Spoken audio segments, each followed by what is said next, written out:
Do you remember being bored? You know, that strange, terrifying thing kids today think is a medical condition?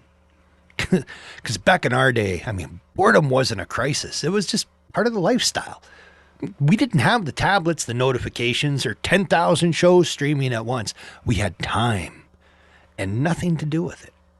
And that is where the magic was.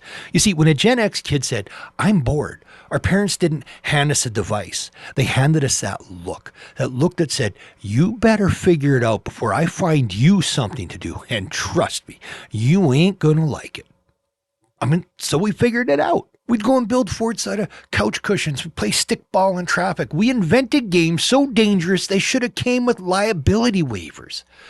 We learned creativity the old-fashioned way, through suffering and poor decision making.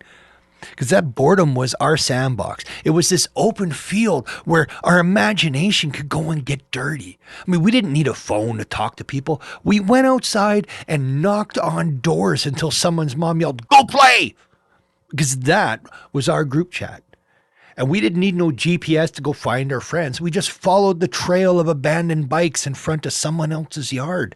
And that was like our notification alert. We'd spend entire afternoons doing nothing, and somehow they became some of the most memorable days of our lives. Remember there lying on your back, staring at the ceiling fan, just thinking about stuff. You didn't realize it then, but that was your brain learning how to daydream. That was the birthplace of your imagination. And now, the second someone feels even a hint of boredom, they go and grab their phone like it's an oxygen mask. Scroll, swipe, consume, repeat. We have traded wonder for distraction. People don't seem to realize how important boredom was. It was like this mental gym. It built patience, problem solving, creativity. You didn't have instant entertainment. Your brain would go and make its own. You would stare at the clouds until they turned into dragons, or you would sit in the car imagining the lives of people in other cars. We were natural storytellers because we had nothing else to do. Now we've got apps that promise to spark creativity, but nothing kills imagination faster than never being alone with your own thoughts. You want to know what happens when people don't get bored anymore? They forget how to think. We got people who panic when their Wi-Fi drops for 30 seconds.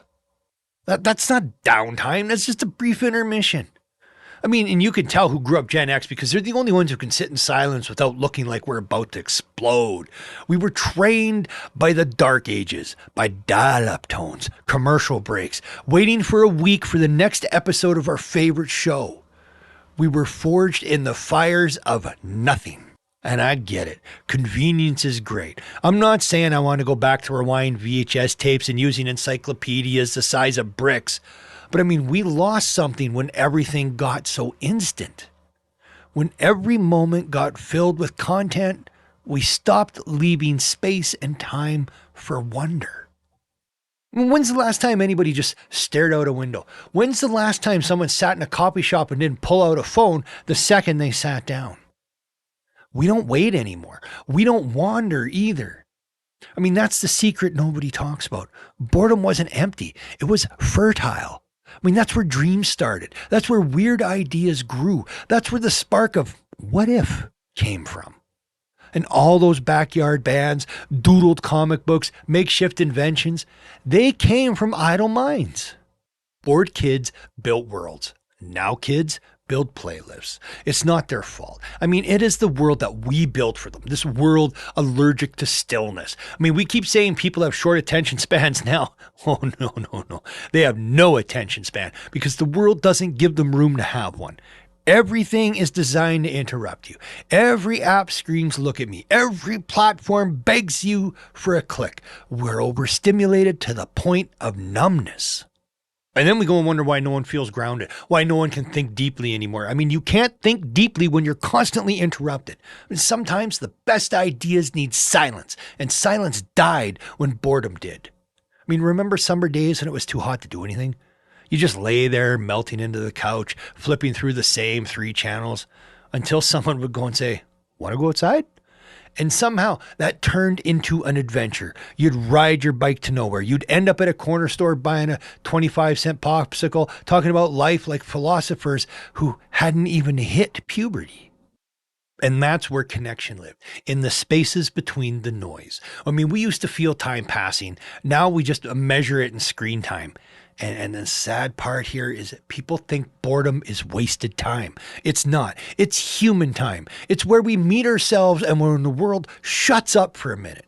I mean, but now no one wants to meet themselves. They're too busy creating versions of who they wish they were. And if you go and think about it, the scariest thing about this always on world is that it's never quiet long enough for us to hear what's actually going on inside. You ever notice how people keep headphones on even when they're not listening to anything? I mean, it's not music. It's a shield. Because the silence can be terrifying when you're not used to it. But I mean, Gen X, we grew up with silence. We grew up with the figure it out. And that made us tough, creative, and just self-aware enough to go and laugh at the madness. So yeah, we were bored, and maybe that boredom saved us. Because in that quiet, we learn to think. In the stillness, we learn to imagine. And in the waiting, we learn to be okay with ourselves. And that's something you can't download. You can't stream peace of mind. You can't go and binge creativity. You have to sit into nothing and let your mind wander until it finds something worth chasing. So I mean, the next time you catch yourself reaching for your phone out of habit, don't. Just stop. Let yourself be bored for 5 minutes and see what happens. Because maybe, just maybe, the next big idea, the next song, the next masterpiece is sitting there in the silence waiting for you to get bored enough to go and find it.